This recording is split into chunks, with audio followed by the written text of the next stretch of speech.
Welcome to UID HTML guys. आ चुके हम 12th एपिसोड में। इस एपिसोड में हम जानेंगे टू वे डेटा बाइंडिंग के बारे में। पिछले एपिसोड में हमने जाना था, टाइप कास्ट किया था हमने इवेंट बाइंडिंग को, बस थोड़ा सा ओवरव्यू दिया था कि आप अगर किसी इवेंट को यूज़ करते हैं तो उसमें आपको टाइप कास्टिंग करना बहुत ज़रूरी होता है टाइपस्क्रिप्ट में। ठीक है, चलिए हम चलते हैं टू वे डेटा बाइंडिंग सीखने के लिए कोड में डायरेक्टली। तो आ चुके हैं हम कोड में। अब यहाँ देखते हैं कि थोड़ा सा ओवरव्यू देने की कोशिश करो कि हाँ ये कर लो पहले। ये इनपुट में हमने बाइंड किया था इनपुट इवेंट, और इस तरीके से हमने बाइंड किया था प्रॉपर्टी बाइंडिंग। ओके, अब किस होता क्या सीन है यहाँ पर कि टू वे डेटा बाइंडिंग हम उसको कहते हैं जब एक ही टाइम पे हम प्रॉपर्टी भी बाइंड करते हैं और एक ही टाइम पे हम उसके इवेंट को भी बाइंड करते हैं। अभी ज़रा देखिएगा कि ये हम एक इवेंट बाइंड किए, चलिए प्रॉपर्टी भी बाइंड कर लेते हैं। हम क्या करते हैं, यहाँ पे वैल्यू में जाते हैं और इस वैल्यू को हम डाल देते हैं वही टेक्स्ट जो ये पैराग्राफ टेक्स्ट है। ठीक है, इसको भी डाल देते हैं। जैसे सेव करते हैं तो वो देखिए वहाँ पॉपुलेट हो गया, राइट है ऑटोमेटिकली। स्टार्टिंग में जैसा कि यहाँ पे डेटा था, इस जगह पर पैराग्राफ टेक्स्ट में जो भी डेटा था वो आकर के यहाँ शो हो गया इसके अंदर में। अब जब इसे हम टाइप करने की कोशिश करेंगे तो इवेंट वाला हमारा काम करने लगेगा, है ना, सीधी सी बात है। अब लेकिन यहाँ इसी को जब इसको ही कहते हैं two way data binding, but इसी को हम क्या करते हैं, कंबाइन कर देते हैं, एक साथ कर देते हैं। और वो एक साथ कर देते हैं तो वो एक शॉर्ट फॉर्म में आ जाता है। तो चलिए, तो हम इस चीज़ को रियल में देखते हैं। अब इस जगह पे क्या करते हैं, यहाँ से फंक्शन हम हटा देते हैं और इसको हटा देते हैं। अब प्रॉपर्टी भी हट गया है और हमारा इवेंट भी हट गया है। जब प्रॉपर्टी हट गया, इवेंट हट गया, तो भाई इसका फंक्शन रह के क्या करेगा, यहाँ पर हटाइए इसको। अब तो हो गई दिक्कत ना, खत्म, bye bye tata good bye, गया। अब तो फंक्शन तो है नहीं। अब जब फंक्शन है नहीं तो ये अपडेट कैसे होगा। हाँ, यही तो है टू वे डेटा बाइंडिंग का। धीरे धीरे ये फंक्शन भी हट गया, राइट। अब ये भी फंक्शन हटा दीजिए लास्ट नेम, क्योंकि ये ज़रूरत है नहीं। लास्ट नेम को हम यहाँ कॉल अभी नहीं कर रहे हैं, कहीं नहीं है। ओके, तो अब यहाँ पर क्या करते हैं, इस इनपुट पे हम एक नया प्रॉपर्टी बाइंड करते हैं, प्रॉपर्टी ऐड करते हैं। बाइंड तो चलिए ठीक है, प्रॉपर्टी ऐड करते हैं, वो है ng मॉडल।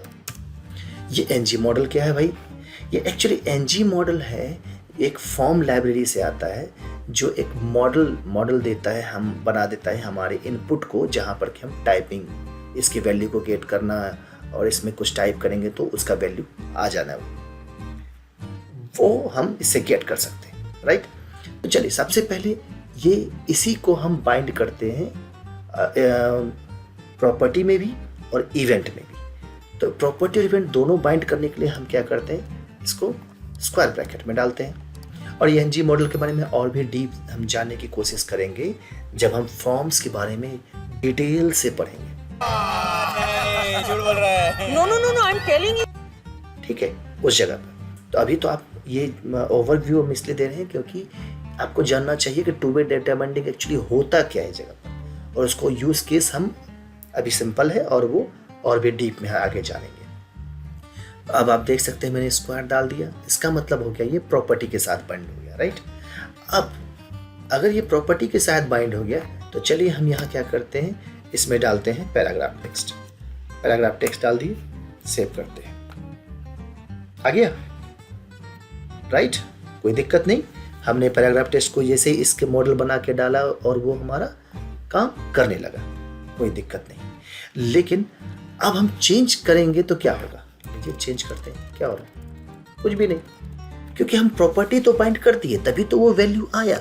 लेकिन इसके ऊपर हमने इवेंट कहाँ से डालेंगे भैया, इवेंट तो डालना पड़ेगा ना। अब वही चीज है, अगर इवेंट डालना है तो इवेंट भी इसके साथ जोड़ दीजिए भैया, और वो इवेंट जाएगा इसके अंदर में।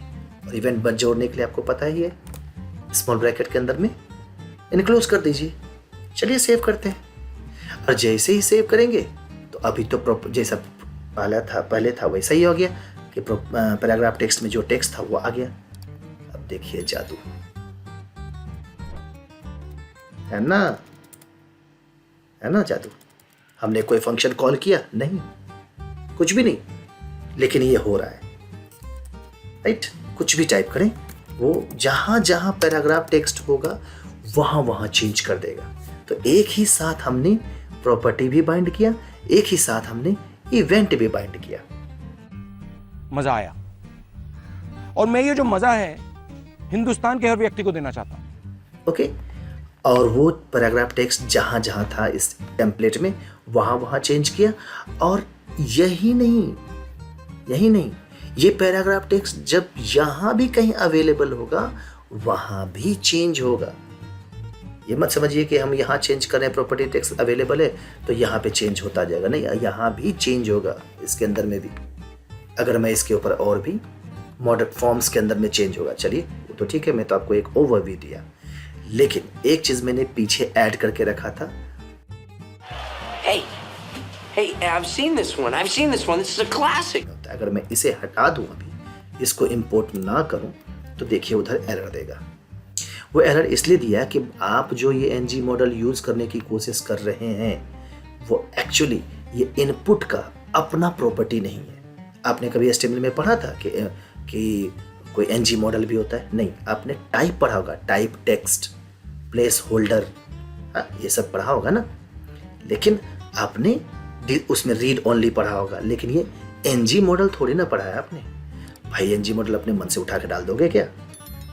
नहीं, तो उसके लिए कोई लाइब्रेरी आपको लाना पड़ेगा, और वो है लाइब्रेरी। आप इस जगह पे लाइब्रेरी ला कॉल करना पड़ता है, तो वो लाइब्रेरी को आप कह सकते हैं मॉड्यूल। या जगह पे एक जनरल टर्म मॉड्यूल, तो वो मॉड्यूल जरूरी होता है, वो फॉर्म्स मॉड्यूल के अंदर में आता है। और भी मॉड्यूल्स है, रिएक्टिव फॉर्म्स मॉड्यूल हैं, वो आगे जाएंगे तो पढ़ेंगे, तो अभी नॉर्मल हम जानते हैं, बन जाएगा। तो ये मॉड्यूल है। और देखिए यहाँ पे लिखा हुआ है, can't bind to NG model since it is not a non property of input. है ही नहीं प्रॉपर्टी का, इनपुट का प्रॉपर्टी अपनी मर्जी से डाल दियो। चलिए हम इस एनजी मॉडल को लाते हैं फॉर्म्स मॉड्यूल पे। अब दूसरा चीज वही, अब एंगुलर 17 में क्या है, स्टैंड अलोन प्रॉपर्टी ऐड हो चुका है, तो आपके पास मॉड्यूल तो मिलेगा नहीं, क्योंकि मॉड्यूल तो मॉड्यूल में ही जाना चाहिए था। बस इंपोर्ट दिया गया है, इसी इंपोर्ट में आप उसे फॉर्म्स मॉड्यूल डाल दीजिए। तो फॉर्म के बारे में जितना भी आपको चाहिए, जो भी चीज़ चाहिए होगा, वो फॉर्म्स मॉड्यूल के अंदर मिलेगा। Template driven forms, right. चलिए, अच्छा भारी भरकम वर्ड मार रहा हूँ, कोई बात नहीं, चलिए हम बाद में सीखेंगे उसके बारे में। अभी नॉर्मल है कि ये फॉर्म्स मॉड्यूल आता है, तो हम फॉर्म्स के अंदर जितने भी सेलेक्ट, इनपुट, चेकबॉक्स वो सबको एक्सेस कर सकते हैं। ठीक है, अब हम जान गए कि हम टू वे डेटा बाइंडिंग क्या होता है। ना फंक्शन कॉल, ना कुछ भी कॉल, ये इस प्रॉपर्टी को इस वेरिएबल को हम चेंज कर सकते हैं। बाइंड भी कर दिया तो वैल्यू में भी आ गया, और हम उसे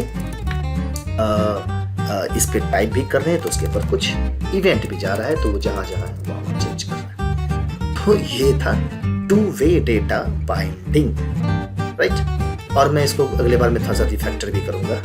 इतना सारा वेरिएबल है, कुछ मीनिंगफुल रखेंगे, ठीक है। चलिए फिर, और हाँ प्लीज़, अगर मेरा पढ़ाने का तरीका अच्छा लग रहा है, समझाने का तरीका अच्छा लग रहा है, तो प्लीज़ लाइक और सब्सक्राइब कर दीजिए, और बेल आइकन भी प्रेस कर दीजिए, ताकि आपको जैसे जैसे वीडियो बनाता जाऊँगा आपको मिलता जाएगा। और हाँ प्लीज़, कमेंट बहुत ज़रूरी है, क्योंकि कमेंट के बाद ये हमें पता चलता है कि हम कहाँ गलती कर रहे हैं, और उसको अपडेट करूँगा। जी बिल्कुल अपडेट करूँगा, मेहनत तो करता ही रहूँगा, ठीक है, इसलिए कमेंट जरूरी है। चलिए, थैंक यू, मिलते हैं नेक्स्ट वीडियो, बाय बाय।